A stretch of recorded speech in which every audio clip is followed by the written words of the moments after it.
Hello everyone and welcome to another Zelda update. Today we have some amazing news after hints from the president of Nintendo that older but popular Switch games would receive new DLC. Both Breath of the Wild and Super Mario Odyssey are both confirmed to receive new DLC in the form of a VR mode. Yes, it is 100% confirmed, despite Aonuma himself saying Breath of the Wild was completely finished, no more DLC would be coming, and he was now working on the next big Zelda game. However, that doesn't mean he was lying, it just means another team, aside from his primary home console Zelda team, are the ones who likely worked on this DLC. We will go into more details on who, based off of some recent news and evidence, here soon. These VR updates will be 100% free, but you will need to purchase the Labo VR kit for $80, which launches on April 12th. The VR mode in Breath of the Wild doesn't add anything and you won't be playing in first-person VR. All it does is literally allow the VR to happen. It'll be the exact same camera angle behind Link like in most 3D Zelda games, but with a switch hanging off of your face and giving you a very close-up 3D effect. Pretty much like your eyes are the camera,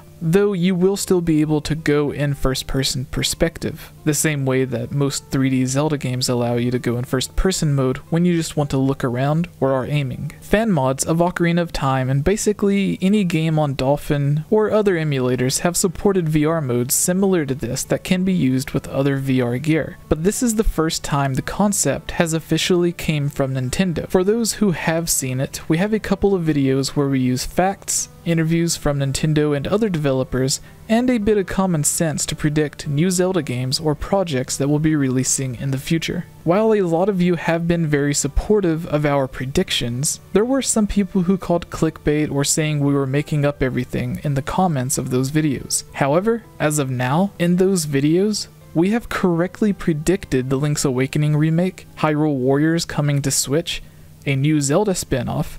No, we didn't predict Cadence of Hyrule, but we did use interviews and statements to determine a brand new spin-off series. We stated new DLC would likely be coming for Breath of the Wild, despite Aonuma saying it was done, and plenty of people reminding us about Aonuma's statement. And that was confirmed today. We had a couple of other small things correctly predicted. Recent leaks or rumors from Stealth support our statements on Wind Waker or Twilight Princess HD being ported to the Switch, and we still have our prediction on the next big Zelda game coming after Breath of the Wild. All of the information again came directly from interviews, official statements, and some common sense. To top it off, the main video I am referencing released over 2 or 3 years ago, and things are still being confirmed from it. Yes, seriously, it's that old, and almost everything in the video has come true so far. Despite people claiming clickbait and we were making it up, I just wanted to add this in here to show when it comes to people posting videos on the next big Zelda game, we actually research and study for our predictions.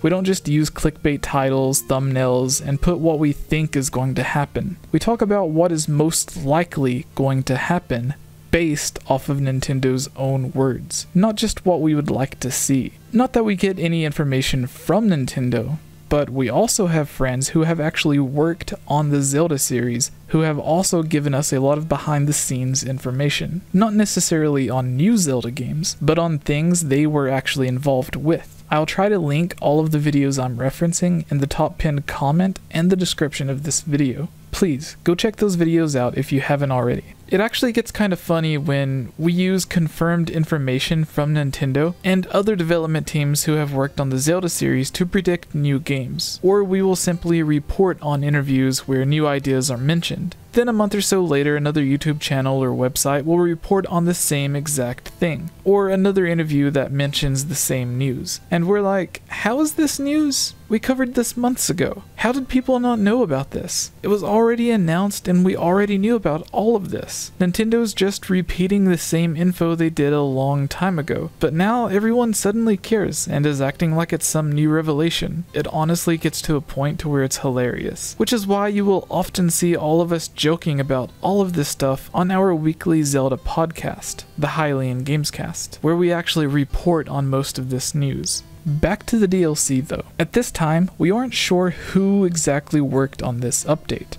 Aonuma, again, did say he was done with Breath of the Wild and has moved on, However, that doesn't mean Nintendo was completely done with Breath of the Wild. As we all know, they have several third parties and a couple of first parties who have all worked on the Zelda series. It likely wasn't Grezzo or Tantalus who are responsible for the 3DS remakes and Twilight Princess HD, and likely at least one of them are already working on their next new unannounced Zelda project. Again, based off of interviews with those companies. The most realistic answer? It could have likely been a small team held over from Breath of the Wild, or even Monolith Soft themselves, who have had over 170 employees working on Breath of the Wild during the height of its development. Monolith Soft recently made headlines by hiring new developers to work specifically on the Zelda series.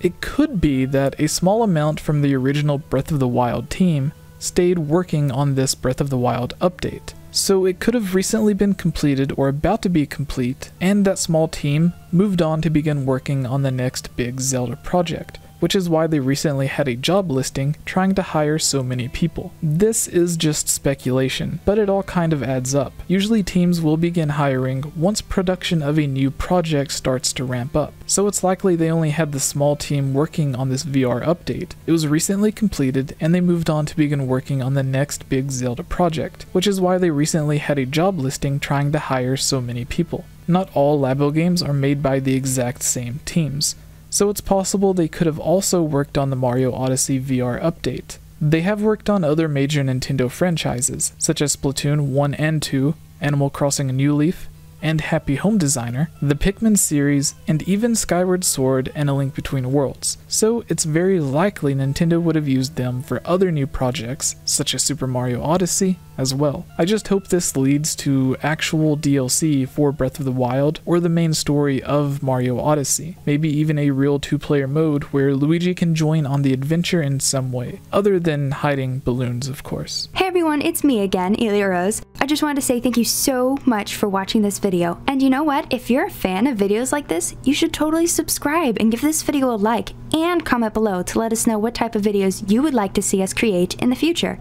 And if you would really like to support all of us here at the GameOverJesse channel, please consider purchasing a GameOverJesse t-shirt or becoming a Patreon at patreon.com/GameOverJesse, where you can receive many rewards, such as getting shoutouts, having any topic or theory that you select discussed on the podcast or made into its own video, having your question answered, joining on as a guest on the podcast, and playing with us during our Twitch live streams at twitch.tv/GameOverJesse, and much, much more.